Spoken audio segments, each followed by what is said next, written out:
galera do Med em Desenhos, vamos para mais um vídeo. Hoje nós vamos falar sobre modelos atômicos 2. A gente precisa fazer uma continuação desse modelo, porque lembra que eu falei para vocês que a gente não ia falar sobre o modelo do Bohr? Então a gente vai falar sobre ele hoje. Primeiro, o que a gente precisa destacar? A gente precisa destacar o erro de Rutherford. Porque vocês lembram que a gente tinha dito semana passada que o Rutherford tinha feito o modelo dele planetário.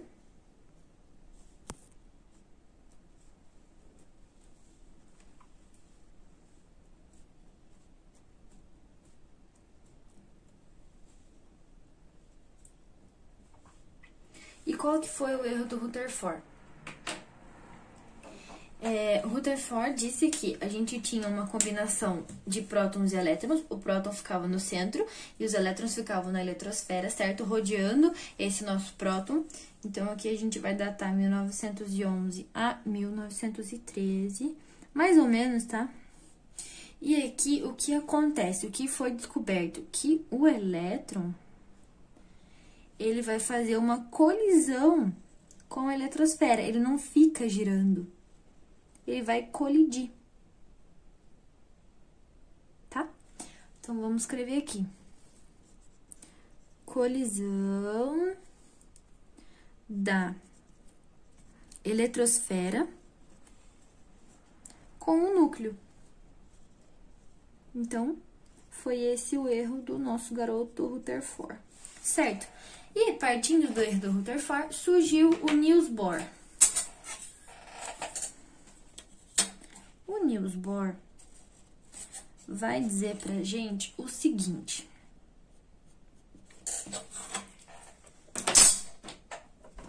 Gente, enquanto eu escrevo aqui pra vocês, vou dizer pra vocês, curtam esse vídeo, se inscrevam no canal, ativem o sininho de notificações, deem a ajuda que vocês puderem dar pra esse nosso projeto. Deem uma olhadinha no nosso Instagram, também Med em Desenhos. A gente sempre posta coisas muito legais pra vocês lá, de segunda a domingo, beleza? Curtam a gente lá também. Bom, o Niels Bohr, ele vai comentar com a gente sobre o espectro atômico.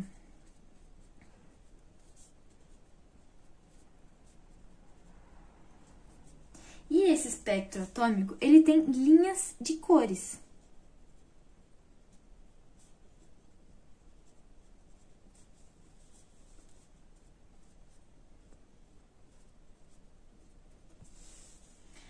Aí, nessas linhas de cores, o que a gente vai ter? Eu vou colocar aqui. A gente vai ter a luz visível, o espectro da luz visível, que são 7 cores. E a gente vai ter a linha do hidrogênio, o espectro do hidrogênio, que é um espectro atômico.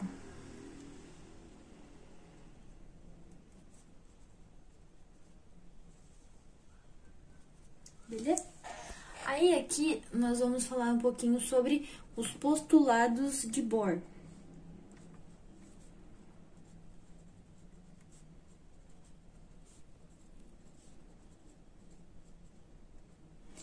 O Bohr, ele desenvolveu a seguinte ideia, que a gente tinha camadas eletrônicas, olha só, em volta do nosso núcleo. Aqui é o nosso núcleo. E a gente tinha camadas eletrônicas, que ele vai chamar de K, L, M, aí a gente vai ter aqui N, O, P e Q, certo? E essas camadas, elas vão ser numeradas. Então, K corresponde a 1, 2, 3, 4, 5, 6 e 7, tá? E aí, aqui, o que a gente vai ter? O nosso elétron, imagina que ele tá aqui, ó. E esse elétron pode saltar e ele pode voltar. Ele pode vir pra cá e pode voltar. Vir pra cá e voltar. Aí, quando ele estiver aqui, ele vai estar em em um subnível muito alto energeticamente. Como que a gente chama isso aqui? A gente vai chamar de saltos quânticos. E nesse salto quântico, o nosso elétron vai absorver energia. E a gente tem também, deixa eu fazer aqui para vocês, essa representação. Essa representação aqui é o subnível, tá? Que a gente já vai falar. Subníveis. E o nosso elétronzinho, quando ele tá aqui, na camada mais energética, ele pode retornar, certo? Quando ele fizer esse retorno, ele vai liberar a energia.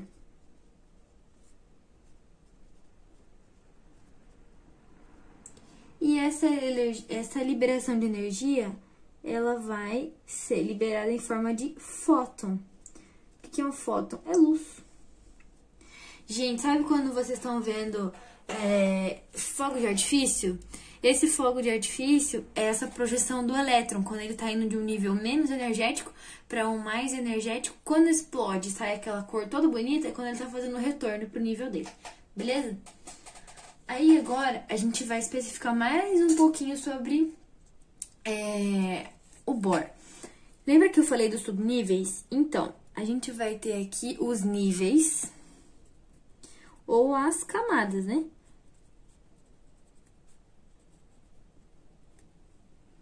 Energéticos.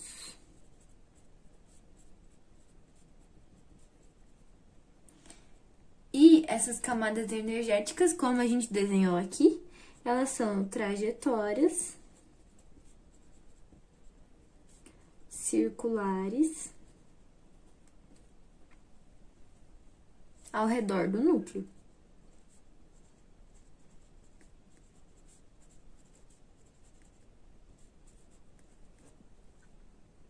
E elas são numeradas de 1 a 7 e de K a Q.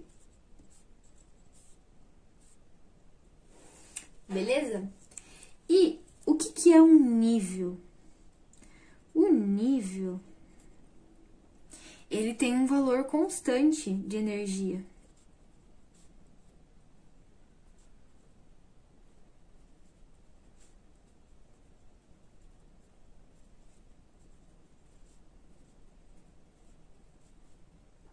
E essa energia ela é quantizada.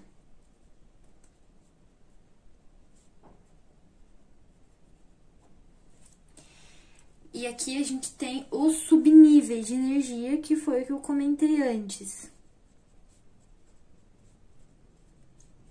Esses subníveis de energia são a quantidade de elétrons que cada subnível pode suportar. Então, o nível S, ele vai suportar 2 elétrons. O nível P vai suportar 6 elétrons. O nível D suporta 10 elétrons. E o subnível F suporta 14 elétrons. Tá certo? Aí, a partir desse nosso Niels Bohr, surgiu um rapazinho chamado Linus Pauling. E ele vai desenvolver pra gente o diagrama de Linus Pauling. Que ele é muito útil pra gente saber essa distribuição eletrônica.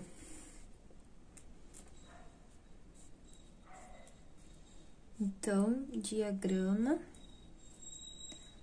de Linus Pauling.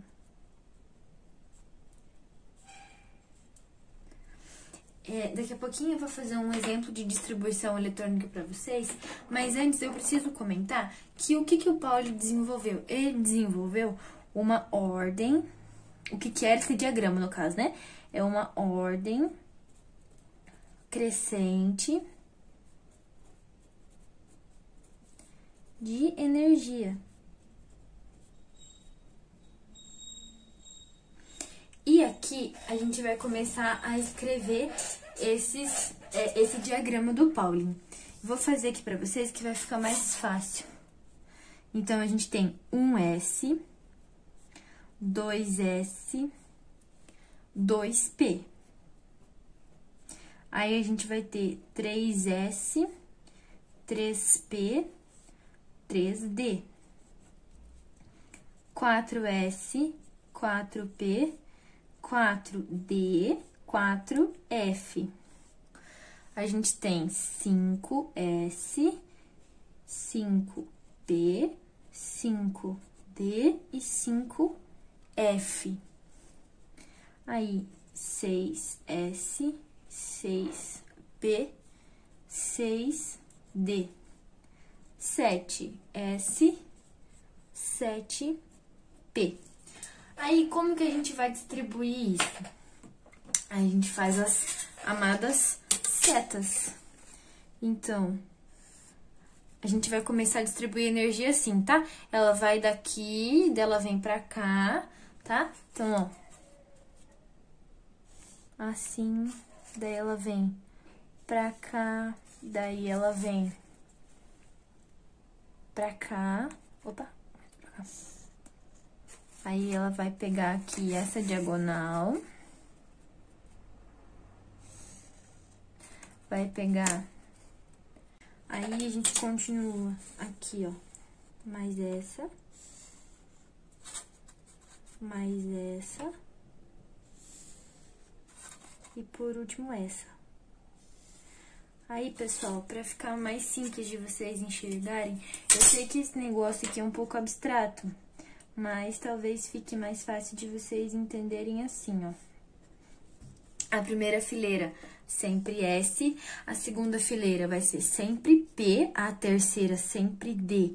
O que acontece? Na quarta fileira, na quarta e na quinta, a gente tem o F, certo? Só que vocês podem entender assim, a partir da quinta fileira, ele vai começar a regredir. Então, se a gente tava no S, a primeira regride para D, e a última vai regredir lá para mais ou menos o começo, que é P. Então, vocês podem marcar assim, tudo S, segundo, tudo P, terceiro, tudo D. Aí, a gente vai ter a última sendo F, só que a partir do 5 você vai regredir até chegar no P, beleza? E a gente terminando de fazer isso aqui, eu vou dar um exemplo para vocês de como é uma distribuição eletrônica. Então, deixa eu escrever aqui, ó.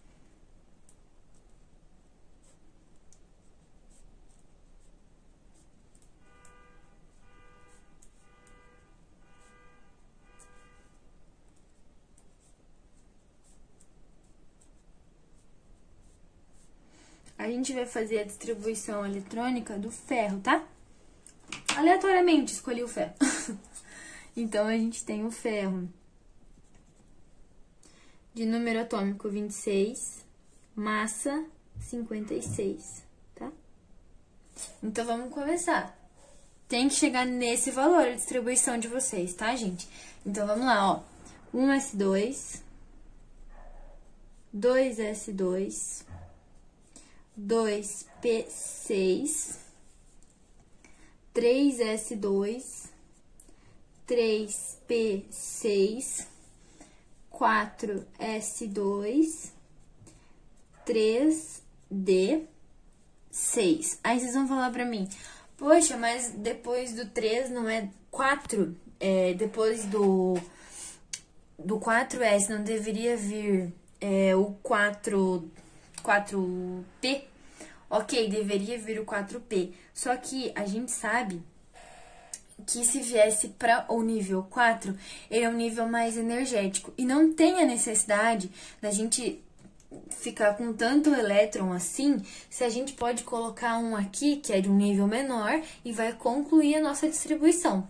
Beleza? Então, quando vocês estiverem na dúvida disso, se o nível anterior, no caso aqui, o nosso 4D, ele for suprir o 4P6, que é um nível mais energético, sempre dê preferência para um nível menor, que vai substituir o nível que era maior, mas que não vai ficar sobrando tanto elétron assim. Então, aqui fechou 26, se vocês forem contar aqui, ó, a gente vai ter 6, 12, 18, 20, 22, 24, 26. Tá fechado, beleza? Então, gente, ficou assim hoje o nosso mapa mental. Eu espero que vocês tenham gostado. Confiram lá no Instagram o postzinho que a gente vai fazer sobre ele. Qualquer dúvida, deixe nos comentários. Um abraço e até o próximo vídeo.